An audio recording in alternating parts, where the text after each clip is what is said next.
This podcast was recorded on the land of the Gadigal people of the Eora Nation. Hello and welcome to The Real Story with Joe Hildebrand. I'm Joe Hildebrand, so that story checks out, and it is an absolute pleasure to have your company for the first full episode of my new podcast. Every week I'm going to be breaking down the biggest yarns around the country and around the world and telling you what's really going on behind them. And then you can go and tell other people and pretend you just figured it out for yourself. This week we're going to be looking at why Labor actually needs to go down in the polls if it wants to win the next election, why cutting migration could actually make the housing crisis worse, why everybody supports nuclear but actually no one supports nuclear, and what was the Treasurer's wife thinking wearing that $2,000 dress on budget night. All that and more coming up.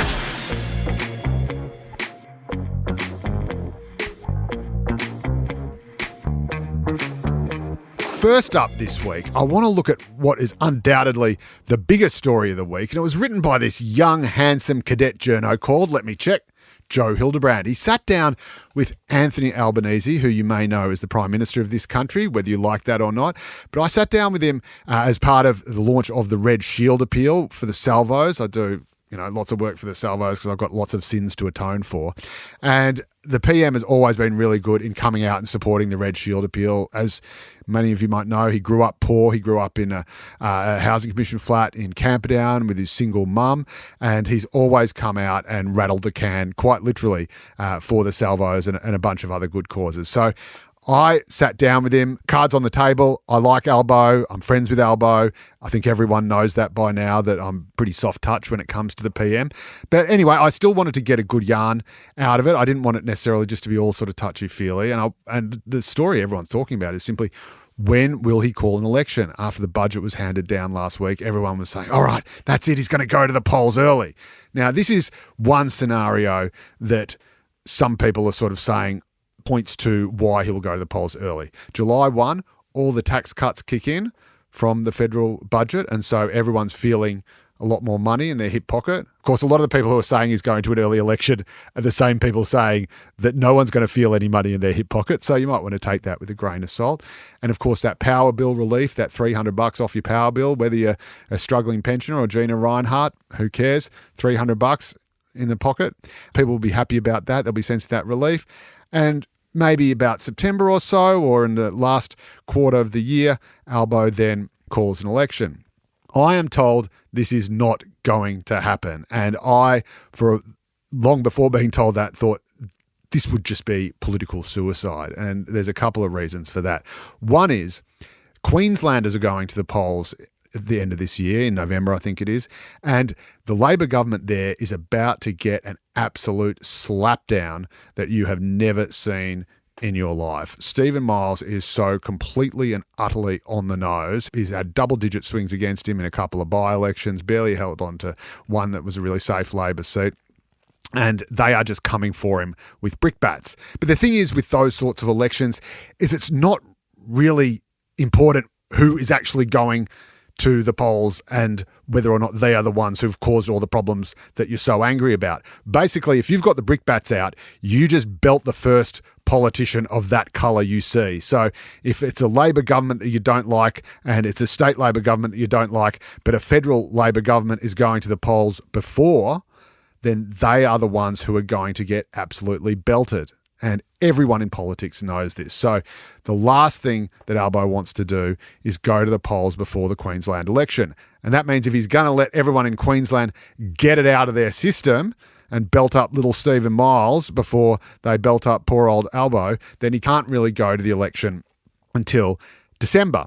And when people are getting ready for Christmas, when they're stressed about Christmas, when they're wondering if they've got enough money to put on a good Christmas for the family or to buy enough presents for the kids, do you really want a politician interrupting that time with a 4-week-long election campaign? I just don't see it. And of course, that election campaign could potentially even overlap with the Queensland election. And so that is the last thing that Albo wants to do. He does not want to touch it with a barge pole. But don't take my word for it. Have a listen to what the PM himself said when I sat down and asked him about it on the second anniversary of his election. Well, I think 3 years is too short. I'd like to have a 4-year term. So what we were focused on isn't elections. What we were focused on is the need to provide that cost of living relief. We have an election due in 2025, but that's a fair way off now. We're 2/3 of the way through, but our immediate task is to get the job done and to get inflation down. So there you have it. Albo himself says that he's not going to the polls. He's not going to the polls until next year. He says that's when the next election is due, that he's focused on cost of living before then. And while you might not necessarily trust everything a politician says at face value, like I do, I'm a little bit naive that way, I just lap it all up. There's actually a very good reason for that. Firstly, he needs interest rates to come down before he can go to the polls. If interest rates are still at these high levels that have crippled people, relatively high, very low if you were living through the last recession in the 90s, then you are going to be still anxious, champing at the bit. And when you're anxious and champing at the bit, the government of the day always suffers. So that's the first thing. And you're also going to need as much time as possible for inflation to come down. And we know that inflation is still a bit higher than it's meant to be. This led to some interesting stuff in the budget where the Treasurer was kind of happy about the fact that unemployment looked like it was going up. Of course, he can't actually be happy about the fact. But, he said, it looks like we're seeing, unfortunately, modest increase in unemployment. And this means that my budget, in which I'm giving everyone $300 for their power bill and tax cuts for every Australian, will not actually be as inflationary as some people say. So we've got to get inflation to come down and we've got to get interest rates to come down. And there is really only one thing the government can do to engineer that. Nothing. It's just got to wait and hope and wait and hope. And yes, it's a bit of a gamble because what if they don't come down? What if rates actually go up? But obviously the government is betting that that won't happen. I'm also told by a Labor insider that the last time around, this is almost Labor folklore, when Kevin Rudd was deciding whether or not to go to the polls for his second term and whether or not to call a double dissolution over the fact that his emissions trading scheme had been blocked by the Coalition and the Greens, never forget, in the Senate, he actually squibbed on it. He could have gone to a double dissolution in January or February or March of 2010, but he didn't. He paused. He released a children's book instead. And we all know what happens next. He didn't even make it to July 1 of that year. He was knifed in June, on the night of my birthday, in fact, June 23rd. So thanks, everyone. Happy birthday to me. And one of the key people, I'm told, not by the man himself, but I'm told by a Labor insider, one of the key people telling Rudd that you should go full term was, you guessed it, Anthony Albanese. But the other thing that Albo needs to do in order to win is to look like he's losing. So the last thing that Albo actually wants the electorate to think is that he is going to win another majority government. Because as soon as the electorate thinks, he's going to get up anyway, that's when your little protest vote comes out. That's when you think, look, maybe I'll just put a little vote over here. Maybe I'll give him a little tickle up. Maybe I'll vote for the Libs just to keep him on his toes. But, and this is what senior Labor kind of strategist was telling me just last week, but if you can get it so that people think, holy crap, he might actually lose, and have people think, Peter Dutton might actually win this thing, which is statistically impossible, I have to say. I hate to ruin Labor's grand strategy, but if people think Peter Dutton could be the next Prime Minister, then they will say, better vote for Albo then. I'm not sure if I'm ready for that change. And this is not because I dislike Peter Dutton. I like Peter Dutton. He's a really lovely man. And he's done a really good job as opposition leader in a first term, which is the hardest job in politics because the government's got that great big honeymoon period. They can still blame everything on the last lot. And you've got to get up there with all the baggage of the previous government and then say why people should change after just one term, which no Australian electorate has done since the end of World War II. Every single government has gotten at least 2 terms. So it's even when they knifed Kevin Rudd and that whole snafu, Julia Gillard still got a term with minority government. But that doesn't mean that Albo is going to get a majority again. It would be very tricky for him to get a majority because already the majority he's got is wafer thin. And he would have to basically improve on his first election result to maintain a majority government. Chances are that will not happen. The good news is he doesn't have to do a deal with the Teals or the Greens, which is something that Labor is desperate to avoid because, frankly, they're just nauseating people and you just wouldn't want to work with them. You just would not wish this on your worst enemy. I mean, look at Monique Ryan and Sally Rugg. Even their acolytes can't work with them. He can get support with other independents and squeak over the line in minority government. But that's not even what they want the Australian public to think. What they want them to think is that he is going to lose, Peter Dutton will be the next Prime Minister, and everyone will come out and say, oh, well, we better give him another go. And that is how he gets over the line. And that is how he maybe, and he's a very confident, sometimes distressingly confident bloke, maybe gets another majority term. And it could be with really weird seats like Tangney in Western Australia, which quite frankly have no business being Labor. And yet, as my mum's special friend Don said when he took the dog to the vets and got it euthanized, here we are.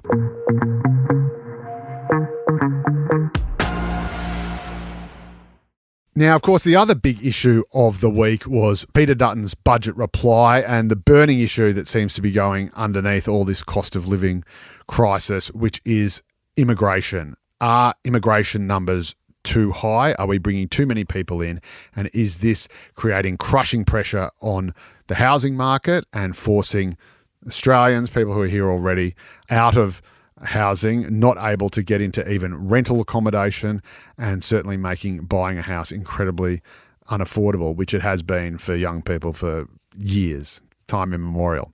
Well, this is what Peter Dutton had to say about immigration in his budget reply speech on Thursday. We believe that by rebalancing the migration program and taking decisive action on the housing crisis, the Coalition can free up almost 40,000 additional homes in the first year and well over 100,000 homes in the first 5 years.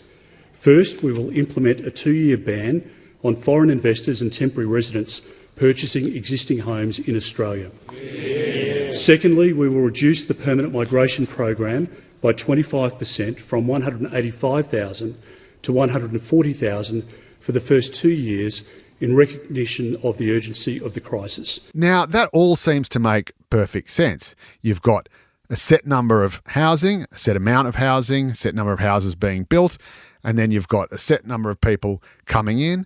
And if the people coming in is greater than the number of houses being built, then suddenly you've got a housing crisis.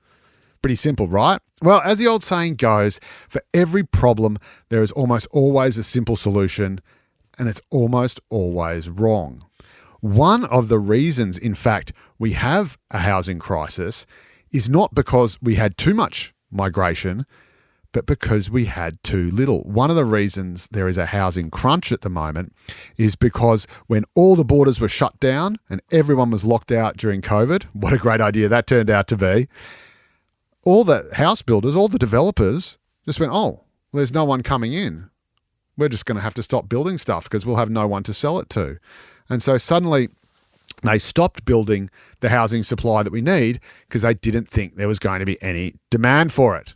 And those two words, supply and demand, even an art student like myself can understand, are pretty important to market economics. Now, just to make matters worse, and this almost has nothing to do with migration, but has everything to do with border closures, another reason why there's a housing shortage is because all the housing and the property that developers were selling off the plan to people, saying, here, would you like to buy this unit off the plan? Blah, blah, blah, blah, blah. It's going to cost you this much. Sign on the dotted line. Thank you very much. Suddenly, a bunch of those developers went under, went bust, went broke, collapsed because the supply costs, literally the cost of wood, among other things, shot through the roof because of all the COVID border closures and because of the supply chain disruptions that all created. All these things that, guess what, some people might have been warning about at the time, but everyone said, no, we can't, no. So these are all the residual problems that we're dealing with because of decisions taken way back then. And I'm not going to cause anyone too much PTSD by talking about the COVID years. But this is what's happening. So one of the reasons, and this is why a bunch of people have come out since Peter Dutton's speech and said, actually, no, cutting migration will not make the housing crisis any better at all. And some people are even saying, well, it could actually make it worse, because if the people who are building all the houses and who want to make a buck off that think there's not going to be enough people to buy them, then they're not going to build them. And there's other issues around that as well, including things like, the government releasing enough land, state governments releasing land, and people making sure that we use, all the empty housing that we've got, although that's not as simple as it sounds either. And of course, infilling or building higher density communities and neighbourhoods and suburbs around transport hubs like train stations. So there's a whole bunch of stuff that we need to do, but you're not necessarily going to find developers who are keen to do that unless they think that there's going to be heaps of people who want to pay money to live there. And this might sound very cold-blooded, but this is also the reason why the Greens plan to say, we're just going to put, rental caps on landlords. So landlords won't be able to charge more than a set amount of rent, or we're going to freeze rental increases so they won't be able to increase rents with inflation. Now, again, to an undergraduate student, socialist arts student, that makes perfect sense. How do you make rents cheaper? You just write out a law that says you must make rents cheaper. But if this means that people aren't going to buy investment properties because they don't think they'll be able to make a return on them, then suddenly you could actually have a shortage of property because people aren't investing in them. So you have to make these investments attractive for the landlords and attractive for the property developers so that they continue to build them. Unless Max Mother-Jones would like to build all the houses himself out of his own private wealth. Go for it. So that is the problem we're facing there. So we've already got a housing crisis in part caused by the fact that developers didn't see any increase in the number of buyers. In fact, they saw a decrease in the number of buyers because we were shutting people out. And you've also got a housing shortage because, of course, people are fighting tooth and nail not to have higher density in their developments. But the other reason we need migrants is because, guess what? We've got a skills shortage. We don't have enough people to do the jobs that we need done. Now, we've heard a lot about the crisis in aged care, almost as much as we've heard about the crisis in housing. And of course, this was something that also came to the fore during COVID. Well, guess what? We don't have enough aged care workers. And one of the biggest sources of skilled labour for the aged care sector is migrants coming in. These are the people we are actively seeking and saying, hey, we don't have enough people here. Can you please come in and do it? Because otherwise, we don't have anywhere to put grandma. So again, you go from a balancing act, hopefully not a choice, but a balancing act between, all right, well, do I want aged care workers so I have somewhere to put my elderly parents when they can't take care of themselves? Do I have enough childcare workers? Can I find a childcare spot for my kid because there's a shortage of childcare workers? And that is another massive role that migrants play in delivering to Australia. Another one is just doctors. So, more housing, but I'm going to die. Is that an equation we really want to fiddle with?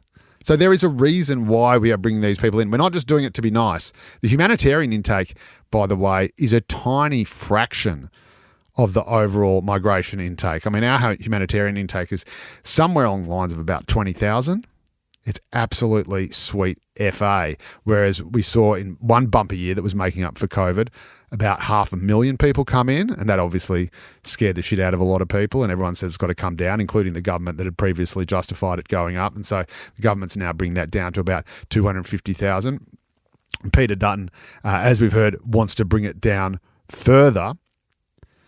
But again, these are not just arbitrary numbers. We're not just picking a number and saying, it's going to be 200,000. It's going to be 150,000 because that number is somehow magical and delivers the result. We pick those numbers because that's how many aged care workers or childcare workers or doctors we need to come into the country. And there's another reason that we need these people to come in, and that is because we are dying out. Every nation in the world, every developed nation and some developing nations are basically dying out. We are not making enough babies to replace ourselves. I'm doing my bit, by the way. Got 3, so hit all my KPIs there. Even 2, you're falling a bit short because, of course, some people will only have 1 or some will have none, and so that means the average falls down. So Peter Costello famously said, have 1 for mum, 1 for dad, and 1 for your country. Thank you, Peter. Done my duty. And this is another reason why we need to bring migrants in, especially young migrants, because we need workers to pay taxes so that we can look after our ageing population. We are living longer. We are reliant on pensions for longer. We are reliant on healthcare for longer. And all this stuff is incredibly expensive. And if we have fewer and fewer young people who are working and paying taxes to pay for it, that means we have an inverted pyramid. And that is very, very, very, very bad. It means we have a bunch of really old people who need care on the top of the pyramid, which is the big part. It's inverted, remember? And then a tiny little worker base to actually pay for the care of all those people. So that's another reason we need to bring migrants in. So next time someone says, oh, we'll just cut migration, that will solve everything. In fact, it will probably make just about everything worse.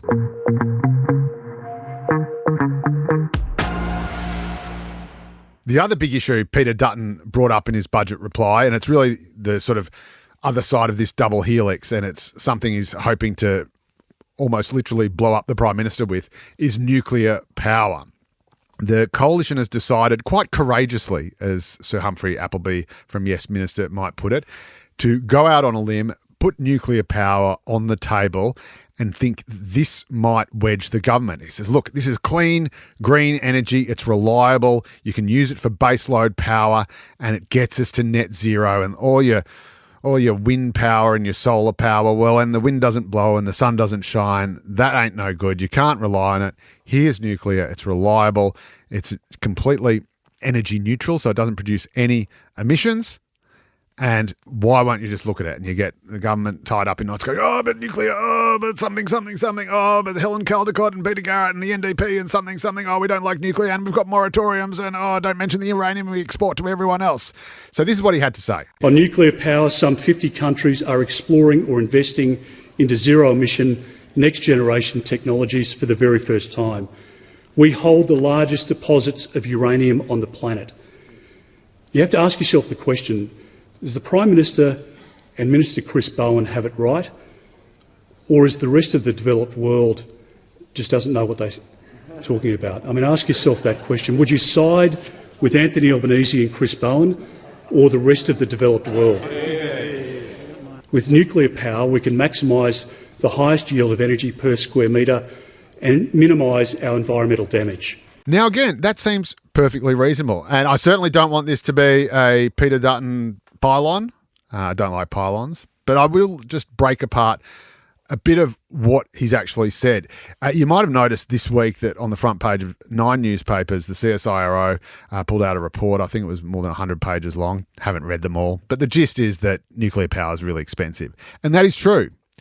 To start building a nuclear power plant from scratch is really, really expensive. And a lot of the other countries that rely on nuclear power have already built their plants, so it's just a matter of keeping them going. They don't have that huge capital works startup cost.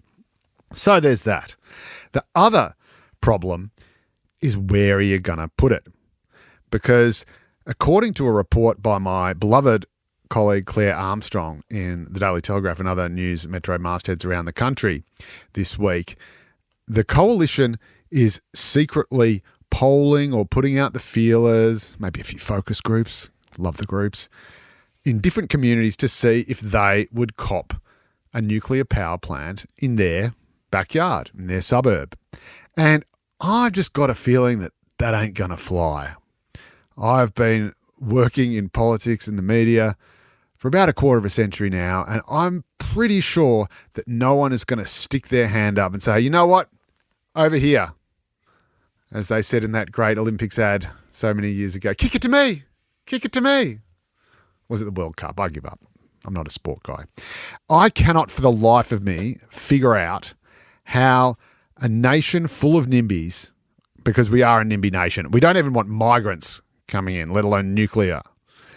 How a NIMBY nation where, you know, a bolo that makes too much noise in its kids' play area can be subject to complaints of residents, where if you try to build anything medium density or high density, or say, listen, you've got to cop a few flats in your street, you've got people chaining themselves to trees.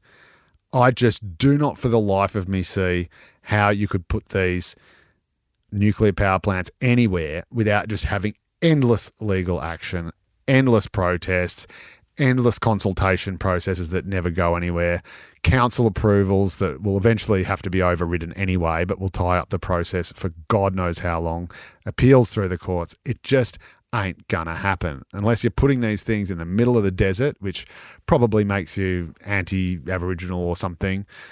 You are just not going to get this over the line. Of course, you could, if you were a coalition government, just stick them all in safe Labor seats. That's probably not going to fly too well either, given that those are more likely to be the poorer suburbs of any metropolitan city. And, of course, if you were going to put them just in the middle of the inner city, which would be, to be fair, very funny, and I would pay to see that, stick them in a teal seat. Well, the Teals are protesting against even having battery reactors in their seats. Oh, it's not we're all for renewable energy, but having this battery in our seat in North Sydney, no, it just wouldn't be simpatico. So if renewable projects can't even get the teal touch in teal seats, then it's hard to imagine how they're going to cop nuclear. Again, please give it a go. I really want to see this happen. It would be hilarious. I really want to see, just give Adam Bant a nuclear reactor, just stick it in inner city Melbourne and just watch the hipsters slowly inhale the fumes. But I just don't see how it is going to get over the line. So while there are all these polls that say, yes, we want nuclear, we support nuclear because we're rational people. We're not crazy chicken littles. We don't live in the Simpsons Springfield. We don't cower. We've all read, Raymond Briggs' When the Wind Blows. That was the 80s, man. Nah, this is cool. Nuclear power is fine. So, all right, so you'd be happy to live next to a nuclear reactor? So, sorry, what? Come again? So where is it? Oh, no, it's not that I'm opposed to nuclear. I just don't think that would fit in with the kind of urban environment of the street.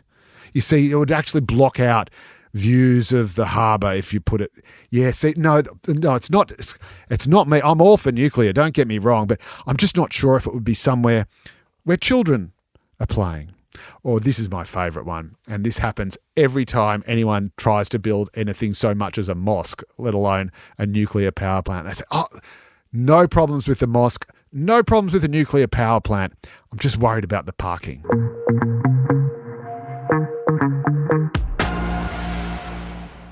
And now to the final conundrum of this week's episode, that dress. No, I'm not talking about the one that's either blue and black or white and gold or whatever. It's white and gold for the record. I'm talking about the dress worn by Laura Chalmers, who is the wife of Treasurer Jim Chalmers, when she sat in the public gallery with the kids to watch her husband hand down his second budget. Although he is often credited with writing all of Wayne Swan's budget, so maybe it's his third or fourth. Point being, that's so unkind, isn't it, Wayne? Sorry. Point being, Laura Chalmers rocked up looking absolutely stunning to the budget night speech. The problem is she rocked up looking absolutely stunning in a $2,000 dress. Now, I don't know much about such things. All I know is that it kind of looked like a yellow Jackson Pollock painting. It had sort of a big thing that flew over there, and you can have a look at it online. Everyone's talking about it. And I just cannot get my head around it. And it's not just because the sheer dimensions of the dress are physically difficult to get one's head around. The question is, why would or how would a budget that is effectively a cost of living, not quite austerity because they're giving money away, but it's a budget that's saying, listen, we can't do anything to be inflationary. We have to be very modest and targeted in our relief. And, these are tough times. We understand how difficult it is for Australians and they're really struggling to make ends meet. How does that compute with the Treasurer's own wife rocking up in what I believe was a $1,900 dress? It's good to know that they got the price point right, by the way. Said, hey, you're looking for a dress for under $2,000 to take to your next budget night? We've got this one for $1,999. I'm just not sure it was as bad a misstep or a miscalculation as everyone is making it out to be. And I'm not even sure that Jim had any say in the matter, because I know if I tried to tell my wife what she could or couldn't wear to a public outing with me, whether or not it was my budget, my birthday, whatever, I'm pretty sure those would be the last words to ever exit my mouth. So I reckon he probably just said, "You look great, honey." "Yep, terrific. That's great." And off he went. But even if it was kind of, all right, okay, but, even if people are thinking about that, I just wonder if it has been such a disaster. Peter Van Onselen wrote a great piece in the Daily Mail saying this could be, this is like Joe Hockey and Matthias Cormann smoking cigars before handing down their great sort of slasher budget, cutting everything while the big fat cats smoke cigars outside Parliament House. We're evil capitalists. And I think that kind of stuck, even though I thought it was a bit unfair, because I'm all in favour of people doing anything that's bad for them. But I think that stuck because, of course, that's the Liberal Party. That's the coalition. And that big sort of fat cat tag sits on them. And I think that is unfair, but it sits on them. And they have to wear it. Whereas when a Labor politician's wife is wearing a fancy dress and the kids are all looking, I think he's got 3 kids too, so he's doing his bit for the country, and he's winning the demographic lottery, putting his money and much more where his mouth is, quite frankly. So I think when Labor does something like that, it actually, maybe, does it seem out of touch? Or maybe, given Jim Chalmers likes to call himself the bogan from Logan, maybe it actually shows that, you know what? We're a bit aspirational too. We can be a bit flash on a special occasion too. We want to dress up. And I think this is something that a lot of people fail to understand about people who grew up poor or working class people. I grew up very poor. I wasn't working class. I was welfare class. So I was raised by a single mum in Dandenong. She raised 3 kids on her own, one of them special needs. I always have to clarify, no, not me. Point being, just because you're working class or just because you're Labor doesn't mean you want to carry on pretending that you don't want to make it. I think the great Neville Rand said the whole point of the working class is you want to get out. It's the upper middle class who revel in the glory of socialism and the honour in poverty. Anyone who's actually been through poverty, they don't want a part of it. They just want to get the hell out of there. So of course she wants to dress up on the big night. And I say let her.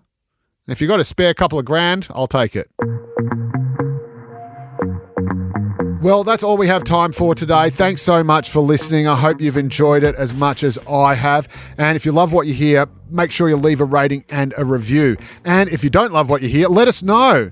Or let us know if you love us. Just reach out via our socials or via email, therealstory@novapodcasts.com.au. That's therealstory@novapodcasts.com.au. Or you can drop me a DM, just slide on in on Instagram. My handle is @Joe_Hildebrand. And of course, if you still can't get enough of me, you can catch my columns in the Daily Telegraph and the Saturday Telegraph on Mondays and Saturdays. That's all for now. I'll see you next week.